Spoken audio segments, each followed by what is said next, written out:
Almost 50% of people decide if you're credible just by looking at your website. So if your competitor's website looks more professional than yours, even though you provide better service, they're very likely getting the calls instead of you. In this video, you'll discover tweaks you can make on your site that only take minutes to do so you can start tipping the scales in your favor. And yes, you'll also learn how to make your website look professional.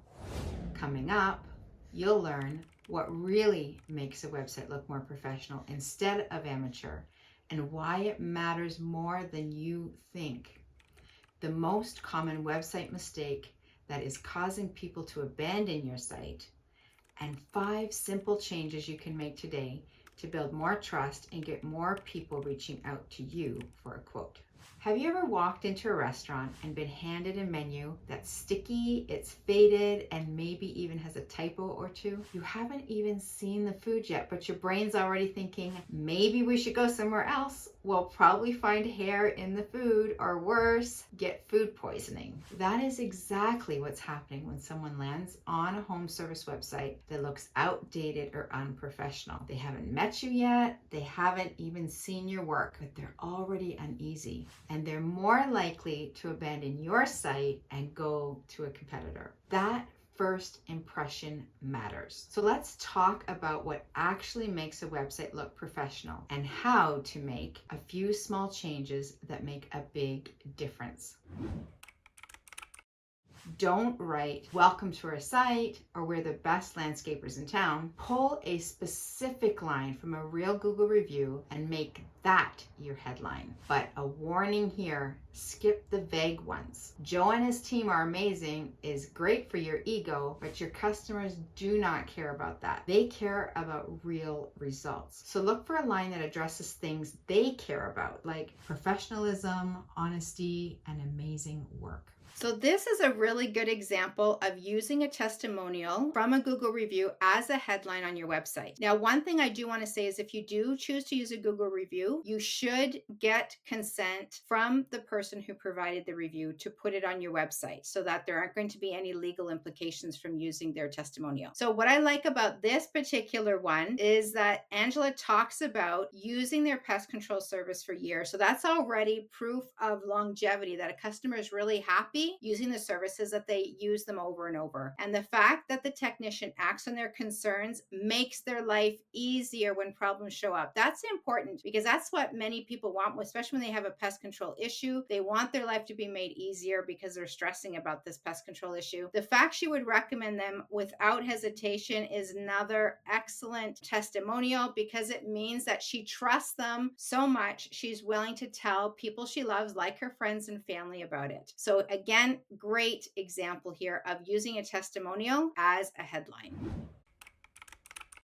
If you have 4.5 stars or higher, get that front and center on your site. Put it at the top of your homepage and on your service pages. If you have more than 100 reviews, that's social proof gold. Many people look for that kind of rating before they even consider calling you. Here's an example of a property maintenance company, and they have their 5-star reviews right here. The fact that they're actually talking about how many stars they have and amount of reviews and growing that they've received, really good. I like this. What I don't like is the fact they're shining the light on them by saying our clients love us. And I think we can make this much better. This is what we're going to do instead. We're going to have still the 5 stars, but instead we're going to say 104 5-star reviews and growing thanks to our amazing customers. It's because the customers left the reviews that they have 104 of them. The 5 stars, yes, is attributed to their service, but still shine the light on your customers,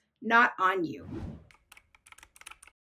Have you ever been sitting on the fence about a decision and then decide to move forward once you hear that a friend did it? That's what trust signals near your call to action buttons can do. Nudge visitors to get off the fence and choose you. So here's an example of a lawn mowing company, and they've got these good, really good testimonials here, but unfortunately their call to action at the bottom, as you can see, is to load more of those testimonials instead of having a call to action to actually ask for a quote or contact them for services or something. Engage in a conversation. So let's see if we can make this a little better by, first of all, they've just given the prices, which I love. I love, I love, I love. Put the prices on your website. Then here's the call to action. Get your quote. And we're going to make bigger the fact that returning customers get 10% off if they prepay. And then right below that, there we've got our testimonials. So it helps people to nudge them to get their quote. Don't miss opportunities on your website like they did here, where they've got their pricing, but then they don't ask the person to actually contact them. Don't make that mistake. Ask them to contact you. Put testimonials around that call to action button. It helps visitors to contact you.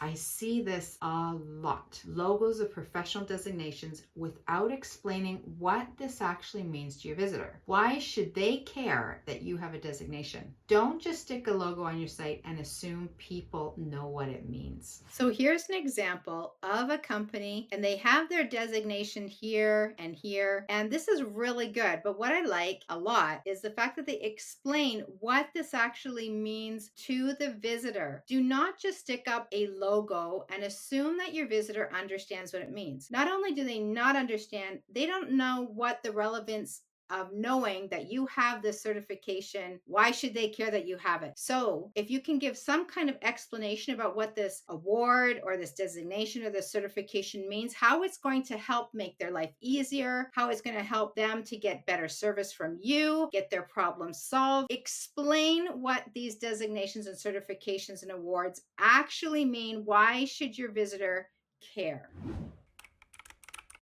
A proof bar is a simple bar on your site that shows impressive facts, and it's perfect for visitors who make decisions fast. It's quick to read, and it says, "We're experienced and people trust us." So what I like about this particular painter's website is they've got some really good proof here. They're talking about the fact that they have a price match guarantee. They have 5 stars on Google and Yelp. But when you actually come to this part of their website, there's so much information here. It's very likely to happen. People are going to skip over a lot of it. And they probably are going to skip over the most critical parts you really actually want them to pay attention to. So I'm going to show you how to add a proof bar to grab their attention visually and convey really important information to them. So now we've taken that other goggly goop that they had in their headline over here and their header over here. We've made it now a proof bar with these images combined with really short snippets of words. We're letting them know we have 5-star Google reviews on Google and on Yelp, and that they offer a price match guarantee. So people can quickly pick this up, be impressed, and be more likely to keep scrolling to check you out. Your website looks the part. It signals credibility, trust, and professionalism, but this is only half the battle. Visitors need to feel that you have more to lose than they do. In this next video, I'll show you one of the most powerful ways to boost quote requests from your site. Only 5% of your competitors are doing this, but it could lift your sales by nearly 50%. You don't want to miss this.